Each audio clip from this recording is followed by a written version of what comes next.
బాబు శ్రీనివాసరావు, మేము తెలుగు వాళ్ళమేలే. ఉత్తర హిందూ దేశ యాత్రలు చేసుకుంటూ ఇలా వచ్చాం. నువ్వేమిటి ఇక్కడ యాత్రకు వచ్చారా? లేదండి, మేము ఇక్కడే ఉంటాం. ఏమిటి, ఇక్కడే పుట్టి ఇక్కడే పెరిగి ఇక్కడే ఉంటున్నారా? అవునండి. ఏ ఆధా కేజీ బనావు భాయ్.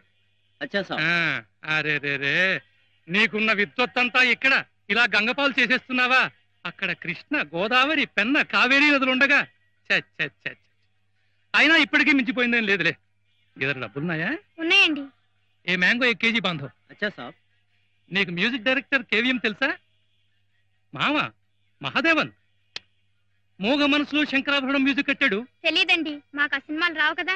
అయ్యో, అదే కదా నా బాధ. ఏం పర్వాలేదు, నేను మావ చాలా సన్నిహితం. ఆయన ఏం హను అంటే నేను ఏం మావ అంటాం. ఫోన్లో హలో హలో అనుకోవటం, నేను స్వరాలు చెప్పటం, ఆయన రాగాలు కట్టడం. ఆయన నేను నీ పాట ఆయనకి వినిపిస్తాను.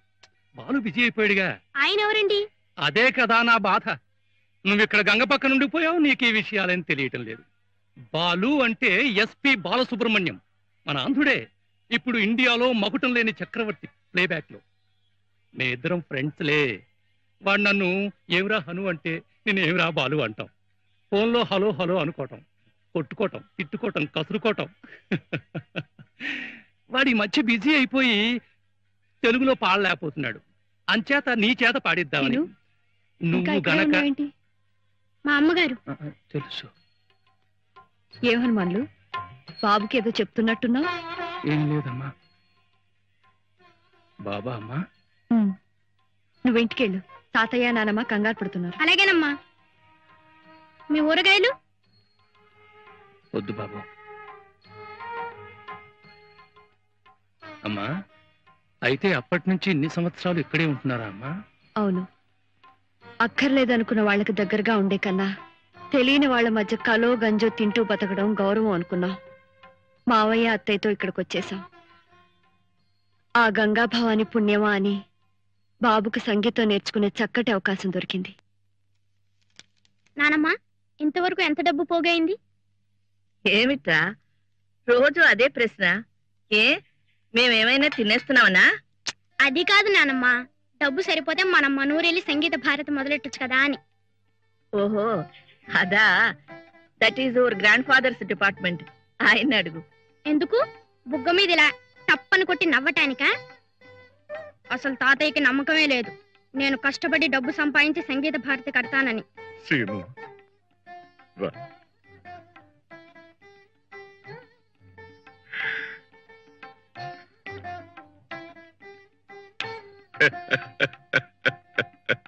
వాళ్లతో ఘర్షణ పడిన తర్వాత పైకి కనిపించకపోయినా మామయ్య గారి మనసు బాగా దెబ్బతింది. వాతావరణం మారిస్తే మంచిదని కాశీకి వెళ్ళిపోయాం. బాబు అక్కడే పుట్టాడు. ఆ తర్వాత మామయ్య గారి స్నేహితుడు, ఆయనకి కళలంటే చాలా ఇష్టం, ఆయన కనిపించి ఇక్కడికి తీసుకొచ్చేశారు. అప్పటి నుంచి ఇక్కడే ఉన్నాం.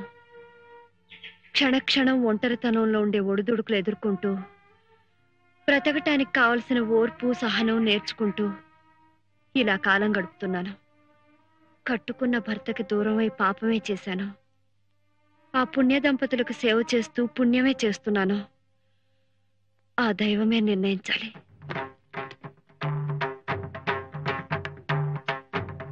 అందరూ ఎలా ఉన్నారు? గిరిజా శంకరం కులాసాగా ఉన్నారా? యాత్రలకు వచ్చినట్టున్నారే, ఒంటరిగా వచ్చారే? వాళ్ల కులాసా ఏం చెప్పమంటారమ్మా? గంపెడంత డబ్బు ఉందంతే. ఇన్నేళ్లైనా సంతానం కలగలేదని ఆమె బాధ, లక్షకి ఇంకో లక్ష లాభం రాలేదని ఈయన గారి తపన. ఆవిడ గారు పట్టుబడితే ఇదిగో ఇలా యాత్రలకు వచ్చాం. వాళ్ళతో చెప్పమంటారమ్మా మీరంతా ఇక్కడే ఉన్నారని? వద్దు, ఆ రోజు త్వరలోనే వస్తుంది. అప్పుడు ఎవరు చెప్పకుండా వాళ్ళంతటి వాళ్లే పశ్చాత్తాపంతో వస్తారు. ఎప్పుడూ కాదమ్మా, ఆ రోజు త్వరలోనే రావాలి. నారాయణమూర్తి గారి పరిస్థితి కూడా ఏమంత బాగోలేదమ్మా. ఆయన బంగారు బాతుగా ఉన్నంత కాలం ఆ పాంచాలమ్మ గారు బాగానే చూసుకునేది. కానీ ఆయనకి ఈ మధ్య ఈ అలవాటు బాగా ఎక్కువైపోయిందమ్మా. కచేరీలు, ఆదాయం తగ్గిపోయిందేమో. దాంతో పాటు ఆమె ప్రవర్తన కూడా పూర్తిగా మారిపోయింది.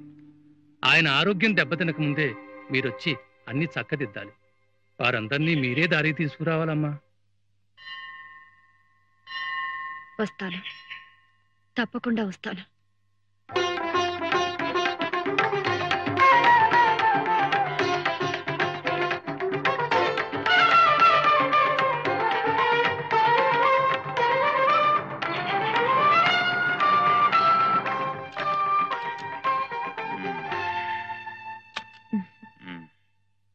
పోనీ.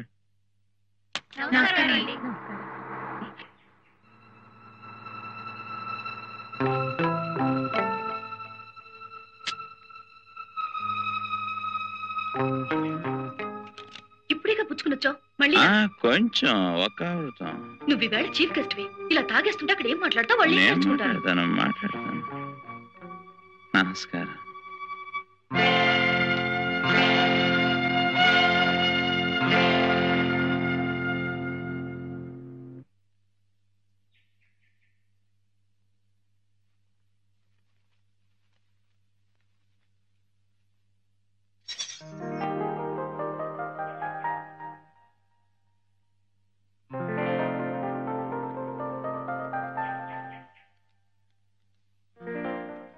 ఇదేనా ఇల్లు?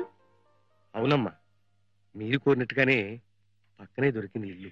ఇంటికి ఆయన పక్క వీధిలోనే ఉన్నాడు. నేను వెళ్ళి తాళాలు తెస్తాను, మీరు లోపలికి పదండి.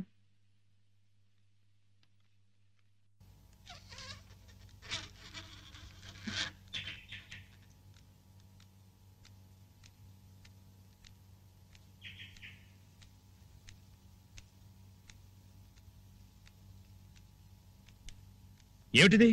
ఆ వెధవ ఎవడో ప్రోగ్రామ్ అడిగితే నువ్వు ఒప్పేసుకున్నావట? వెధవ కాబట్టి నీ ప్రోగ్రాం కావాలంటున్నాడు.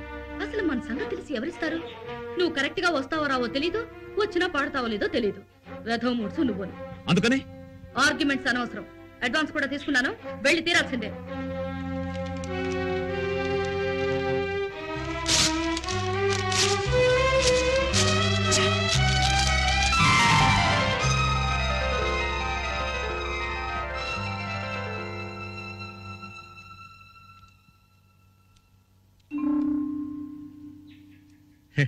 ఇంట్లో ఎవరు ఉండలేదు కదమ్మా, చెత్తా చెదారం అలాగే ఉంటుంది, బాగు చేసుకోవచ్చు.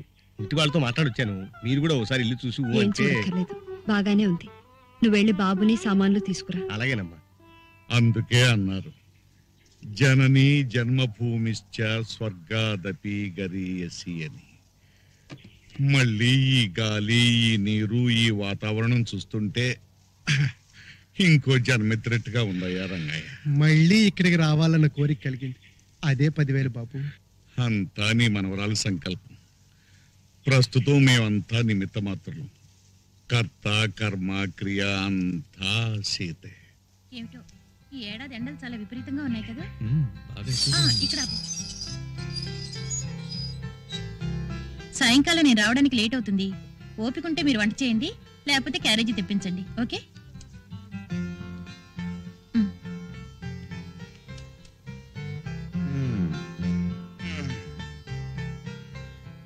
బాబు, చనువుంది గనక అంటున్నాను, ఈ రోజుల్లో ఆడా మగ ఇద్దరు ఉద్యోగం చేయవలసిందే కాదన్ను. కానీ కేవలం ఆడదాని సంపాదన మీదే మగాడు ఆధారపడితే అవ్వా ఏం గౌరవంగా ఉంటుంది బాబు. నిజమేనయ్యా, కానీ ఏం చేయమంటావు? సరైన ఉద్యోగమా దొరకటలేదు, ఉన్న సంగీతం ఉపయోగపడలేదు. మీరు ప్రయత్నం చేస్తేనే కదా. నాకు తెలిసిన విద్వాంసుడికి పక్క వైద్యం అవసరం ఉందిట, రండి కనుక్కుందాం.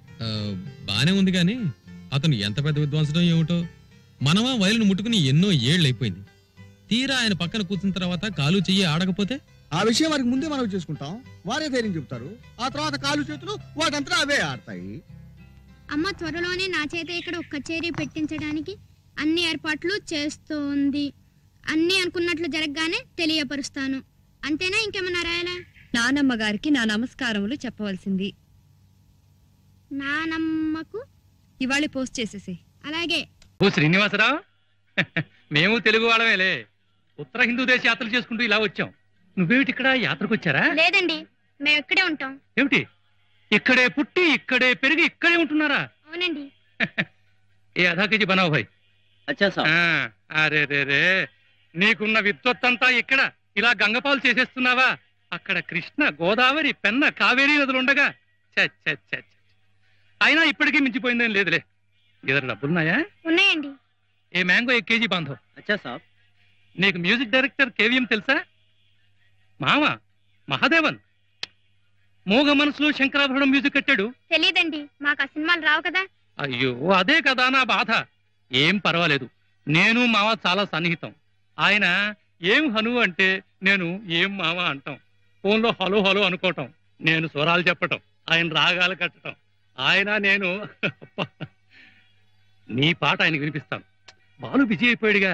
ఆయన ఎవరండి? అదే కదా నా బాధ. నువ్వు ఇక్కడ గంగ పక్క నుండి పోయావు, నీకు ఈ విషయాలేం తెలియటం లేదు. బాలు అంటే ఎస్పి బాలసుబ్రహ్మణ్యం, మన ఆంధ్రుడే. ఇప్పుడు ఇండియాలో మకుటం లేని చక్రవర్తి ప్లేబ్యాక్ లో. మే ఇద్దరం ఫ్రెండ్స్లే. వాడు నన్ను ఏమిరా హను అంటే నేను ఏమిరా బాలు అంటాం. ఫోన్లో హలో హలో అనుకోవటం, కొట్టుకోవటం, తిట్టుకోవటం, కసురుకోవటం. వాడి మధ్య బిజీ అయిపోయి తెలుగులో పాడలేకపోతున్నాడు. అంచేత నీ చేత పాడిద్దామని. నువ్వు గనక మా అమ్మగారు తెలుసు. ఏ హనుమాన్లు, బాబుకి ఏదో చెప్తున్నట్టున్నావు? ఏం లేదమ్మా. బాబా అమ్మా, నువ్వింటికెళ్ళు. తాతయ్య నానమ్మ కంగారు పడుతున్నారు. అలాగేనమ్మా. మీ ఊరగాయలు? వద్దు బాబు. అమ్మా, అయితే అప్పటి నుంచి ఇన్ని సంవత్సరాలు ఇక్కడే ఉంటున్నారా అమ్మా? అవును. అక్కర్లేదనుకున్న వాళ్ళకి దగ్గరగా ఉండే కన్నా తెలియని వాళ్ళ మధ్య కలో గంజో తింటూ బతకడం గౌరవం అనుకున్నాం. మావయ్య అత్తయ్యతో ఇక్కడికి వచ్చేసాం. ఆ గంగా భవాని పుణ్యమా అని బాబుకు సంగీతం నేర్చుకునే చక్కటి అవకాశం దొరికింది. నానమ్మ, ఇంతవరకు ఎంత డబ్బు పోగైంది? ఏమిట్రా రోజు అదే ప్రశ్న? ఏ మేమేమైనా తినేస్తున్నామనా? అది కాదు నానమ్మ, డబ్బు సరిపోతే మనం మనూరెళ్ళి సంగీత భారతి మొదలెట్టచ్చు కదా అని. ఓహో అదా. That is your grandfather's department. ఆయన అడుగు. ఎందుకు? బుగ్గ మీద ఇలా టప్పని కొట్టి నవ్వటానికా? అసలు తాతయ్యకి నమ్మకమే లేదు నేను కష్టపడి డబ్బు సంపాదించి సంగీత భారతి కడతానని. సీను రా.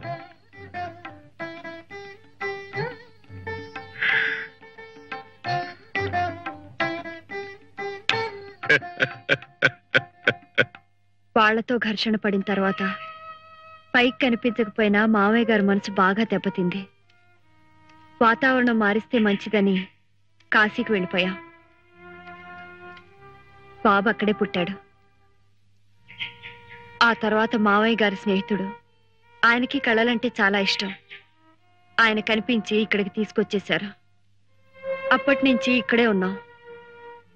క్షణక్షణం ఒంటరితనంలో ఉండే ఒడిదుడుకులు ఎదుర్కొంటూ బ్రతకటానికి కావలసిన ఓర్పు సహనం నేర్చుకుంటూ ఇలా కాలం గడుపుతున్నాను. కట్టుకున్న భర్తకి దూరమై పాపమే చేశాను. ఆ పుణ్య దంపతులకు సేవ చేస్తూ పుణ్యమే చేస్తున్నాను. ఆ దైవమే నిర్ణయించాలి.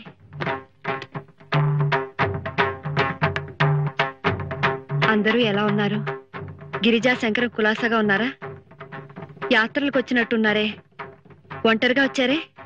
వాళ్ల కులాసా ఏం చెప్పమంటారమ్మా? గంపెడంత డబ్బు ఉందంతే.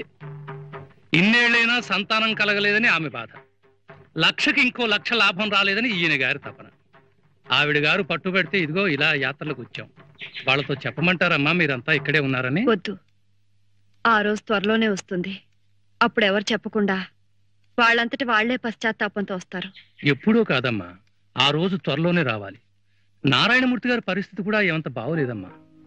ఆయన బంగారు బాతుగా ఉన్నంత కాలం ఆ పాంచాలమ్మ గారు బాగానే చూసుకునేది. కానీ ఆయనకి ఈ మధ్య ఈ అలవాటు బాగా ఎక్కువైపోయిందమ్మా. కచేరీలు, ఆదాయం తగ్గిపోయిందేమో. దాంతో పాటు ఆమె ప్రవర్తన కూడా పూర్తిగా మారిపోయింది. ఆయన ఆరోగ్యం దెబ్బతినక ముందే మీరొచ్చి అన్ని చక్కదిద్దాలి. వారందరినీ మీరే దారి తీసుకురావాలమ్మా. వస్తాను, తప్పకుండా వస్తాను.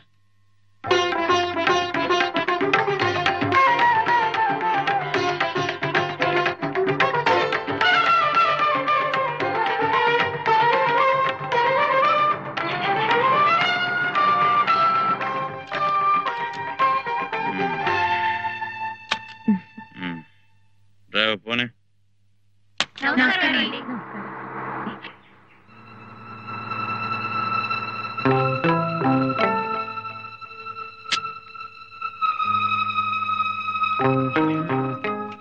ఇప్పుడేగా పుచ్చుకునొచ్చావు మళ్ళీ? కొంచెం ఒక్క ఆవృతం. నువ్వు ఈవేళ చీఫ్ గెస్ట్ వి. ఇలా తాగేస్తుంటే అక్కడ ఏం మాట్లాడతావు? వాళ్ళు ఏం నేర్చుకుంటారు? మాట్లాడతాను. నమస్కారం.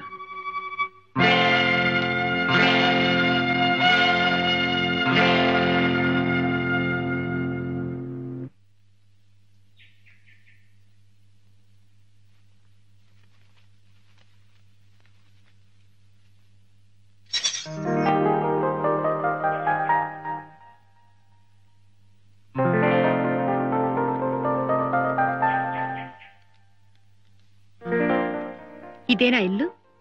అవునమ్మా, మీరు కోరినట్టుగానే పక్కనే దొరికింది ఇల్లు. ఇంటికి ఆయన పక్క వీధిలోనే ఉన్నాడు. నేను వెళ్ళి తాళాలు తెస్తాను, మీరు లోపలికి పద.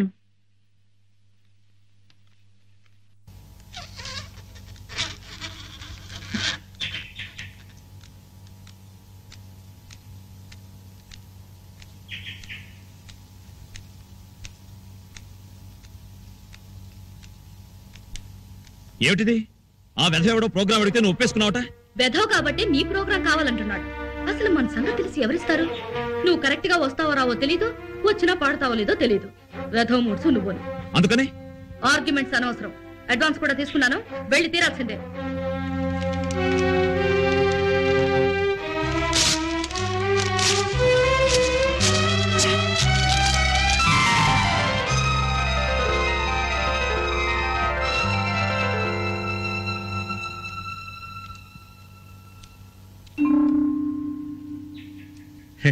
ఇంట్లో ఎవరు ఉండలేదు కదమ్మా, చెత్తా చెదారం అలాగే ఉంటుంది, బాగు చేసుకోవచ్చు. ఇంటి వాళ్ళతో మాట్లాడొచ్చాను, మీరు కూడా ఒకసారి ఇల్లు చూసి ఏం చూడక్కర్లేదు, బాగానే ఉంది. నువ్వు వెళ్ళి బాబుని సామాన్లు తీసుకురా. అలాగేనమ్మా.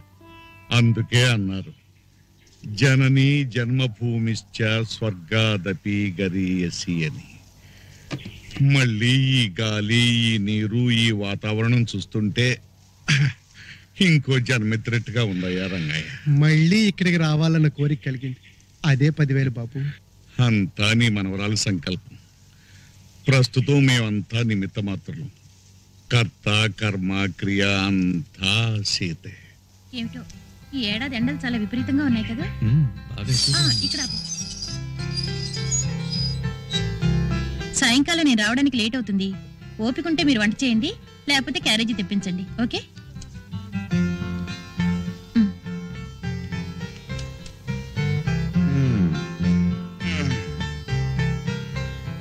బాబు, చనువుంది గనక అంటున్నాను, ఈ రోజుల్లో ఆడా మగ ఇద్దరు ఉద్యోగం చేయవలసిందే కాదన్ను. కానీ కేవలం ఆడదాని సంపాదన మీదే మగాడు ఆధారపడితే అవ్వా అవ్వా ఏం గౌరవంగా ఉంటుంది బాబు. నిజమేనయ్యా, కానీ ఏం చేయమంటావు? సరైన ఉద్యోగమా దొరకట్లేదు, ఉన్న సంగీతం ఉపయోగపడలేదు. మీరు ప్రయత్నం చేస్తేనే కదా. నాకు తెలిసిన విద్వాంసుడికి పక్క వైద్యం అవసరం ఉందిట, రండి కనుక్కుందాం. బానే ఉంది కానీ అతను ఎంత పెద్ద విద్వాంసుడో ఏమిటో. మనమా వయలును ముట్టుకుని ఎన్నో ఏళ్ళైపోయింది. తీరా ఆయన పక్కన కూర్చున్న తర్వాత కాలు చెయ్యి ఆడకపోతే ఆ విషయం వారికి ముందే మనం చేసుకుంటాం, వారే ధైర్యం చెబుతారు. ఆ తర్వాత కాలు చేతులు వాటంతా అవే ఆడతాయి. అమ్మ త్వరలోనే నా చేత ఇక్కడ ఒక కచేరీ పెట్టించడానికి అన్ని ఏర్పాట్లు చేస్తోంది. అన్ని అనుకున్నట్లు జరగగానే తెలియపరుస్తాను. అంతేనా, ఇంకేమన్నా రాయాలా? నానమ్మ గారికి నా నమస్కారములు చెప్పవలసింది. నానమ్మకు ఇవాళ పోస్ట్ చేసేసి. అలాగే. బాబు ఎక్కడికి? ఉత్తరం పోస్ట్ చేయడానికి. నేనేస్తాను, నూరా. రండి బాబు, కూర్చోండి బాబు. అలాగే. అమ్మా, మురళి బాబుని తీసుకొచ్చానమ్మా. చిన్నబాబు గారి పక్క వాయిద్యం వాయించడానికి ఒప్పుకున్నారు. పక్క వైద్యానికా? అవును బాబు. ఏంటమ్మా, నువ్వేమో ఈ 3 కాళ్ళ బండికి చెప్పటం, ఈయనేమో ఓ 4 కాళ్ళ జంతువుని తీసుకురావటం. అసలు ఆయన్ని చూస్తే సంగీతం తెలిసిన వాళ్ళ ఉన్నాడా? పెద్దవాళ్ళని పట్టుకుని ఏమిటా మాటలు? తప్పు కదూ. మనిషిని చూసి చెప్పగలవా ఎవరిలో ఎంత విద్వత్తుందో? అయితే నిన్ను చూసి వాళ్ళేమనుకోవాలి? రామదాసు, మన గురించి మురళికి ఏం చెప్పలేదుగా? లేదమ్మా. అలా తెలియకుండానే ఉండాలి. అలాగే బాబు, మీరు ఇక్కడే ఉండండి, నేను వెళ్ళి అర్జెంట్గా ఈ ఉత్తరం పోస్ట్ చేసి వస్తాను. ఇప్పుడు అర్థమైందా ఆయన ఎవరు? మరైతే నాకు బాబాయ్ అవుతాడని ఆయనతో ఎందుకు చెప్పొద్దంటావు? చెప్పే అవసరం వస్తుంది, అప్పుడు నేనే చెప్తాను. నువ్వు మాత్రం అతనితో చాలా మర్యాదగా ఉండాలి.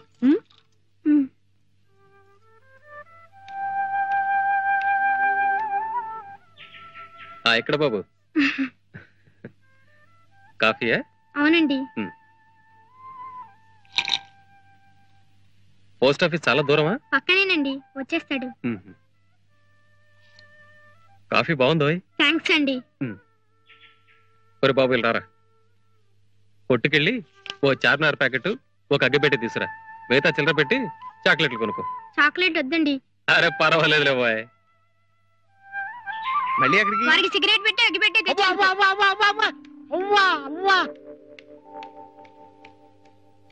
ఒక పండితుడి దగ్గర పక్క వాయిద్యం వాయించే లక్షణమేనా ఇది?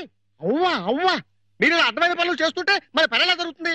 నేనేం చేశానయ్యా? అవ్వా అవ్వా, రేపు మీరు పక్క వాయిద్యం వాయించేది ఈ చిరంజీవికే. ఈ విద్వాంసుల చేత పనికురాళ్ళ సిగరెట్లు అగ్గిపెట్లు నా తెప్పించేది. అవ్వా అవ్వా. ఇట్రా ఏమయ్యా అందస్సు నీకేం వేళాకొళంగా ఉందా? భూమికి జానిలేడు, ఇంకా బొడ్డు కూడా ఉండట్లేదు, వాడికయ్యా నేను వాయించేది. ఇదిగో నేను ఈరోజు వస్తుదేవుడే కావచ్చు కానీ మరీ చిట్టెలు కాళ్ళ పట్టుకోమంటావు. సార్ సార్ సార్ నా మాట వినండి సార్. నేనే మీ కాళ్ళు పట్టుకున్నాను సార్. మీ బోటి పెద్ద విద్వాంసుల పక్కన కూర్చోవటమే ఓ పెద్ద అదృష్టం. కాదనకండి సార్. ఇంకేమిటండి ఆ పసివాడంత ఇదిగా అడుగుతుంటే?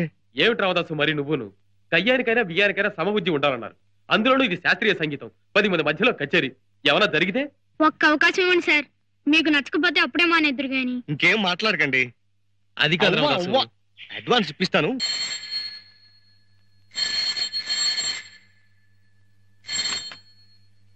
హలో, ఎవరు? పాంచాలమ్మ గారా? నమస్కారం అమ్మా. నేను హనుమాన్లు. నారాయణమూర్తి గారు ఉన్నారా అమ్మా? ఉన్నారు, కొంచెం పిలుస్తాను. వస్తున్నారమ్మా.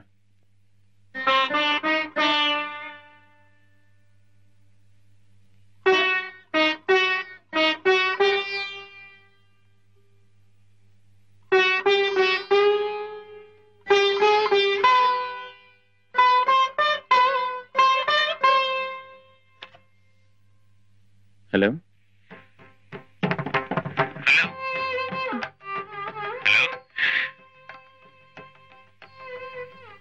హలో హలో, ఎవరండి? మీకేం కావాలి? మీతో చిన్న పనుంది. కచేరీ విషయం అయితే నాకు ఇప్పుడు వీలు పడదు, కుదరదు. అది కాదండి, చిరంజీవి శ్రీనివాస్ మా అబ్బాయి మొదటిసారిగా కచేరీ ఇస్తున్నాడు. మేము ఈ ఊరు కొత్త. ఇక్కడ విచారిస్తే మీలాంటి పండితుల సమక్షంలో జరిగితే బాగుంటుందని చెప్పారు. అందుకని మీరు దయచేసి అంగీకరించాలి. ఐఎమ్ సారీ, నాకు ఇలాంటి సమక్షాలు పరోక్షాలు ఇష్టం లేదు. దయచేసి ఇంకెవరైనా చూసుకోండి.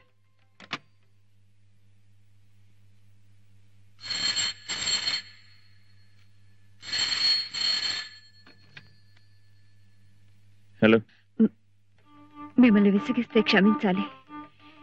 ఎక్కడి నుంచో వచ్చి ఆ కుర్రవాడిని అండగా పెట్టుకుని బ్రతుకుతున్న దాన్ని మీరు బాబును ఆశీర్వదించి 10 మందిలో 4 మాటలు చెప్తే వాడికో గుర్తింపు వస్తుంది. మా జీవితాలు గడిచిపోతాయి. హలో హలో హలో, చెప్పండి. దయచేసి కాదనకండి. అలాగే. ప్రోగ్రాం ఎక్కడన్నారు? ఎప్పుడు?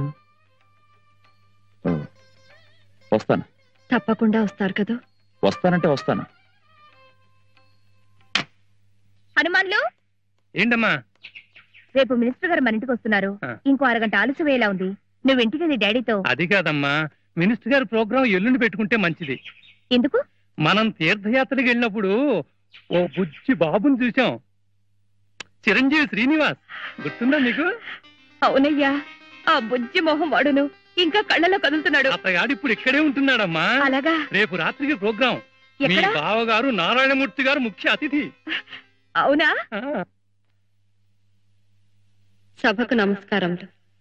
ఈనాడు చిరంజీవి షణ్ముఖ శ్రీనివాస్ కార్యక్రమానికి ముఖ్య అతిథిగా విచ్చేసిన ప్రముఖ సంగీత విద్వాంసులు శ్రీ నారాయణమూర్తి గారికి, వారి సోదరులు ప్రముఖ వాణిజ్యవేత్త శ్రీ శంకరం గారికి మా కృతజ్ఞతలు. కొద్దిసేపట్లో కార్యక్రమం ప్రారంభమవుతుంది.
కచేరీ పూర్తి కాకుండానే సభ మధ్యలో మాట్లాడుతున్నందుకు క్షమించాలి. నా ఆనందాన్ని ఆపుకోలేకొచ్చేశాను. మేము చాలా కచేరీలు చేశాం, చాలా సన్మానాలు అందుకున్నాం. కానీ ఇంత చిన్న వయసులోనే ఈ చిరంజీవి శ్రీనివాస్. షణ్ముఖ శ్రీనివాస్. షణ్ముఖ శ్రీనివాస్ చూపిన ప్రతిభ, ప్రజ్ఞ మరెవరికీ రాదు. అది దైవానుగ్రహం. ఈ సభకు ముఖ్య అతిథిగా నన్ను రమ్మని వీళ్ళ తల్లిగారు కోరినప్పుడు నేను వీలు కాదని చెప్పాను. నేను నిజంగా రాకపోయి ఉంటే ఈ మహత్తర అవకాశాన్ని జారవిడుచుకునేవాణ్ణి. నేను తగిన ఏర్పాట్లతో రాలేదు, క్షమించాలి. ఈ చిరంజీవి నాకు కలిగించిన సంతోషానికి గుర్తుగా ఈ చిన్న బహుమతి ఇస్తున్నాను.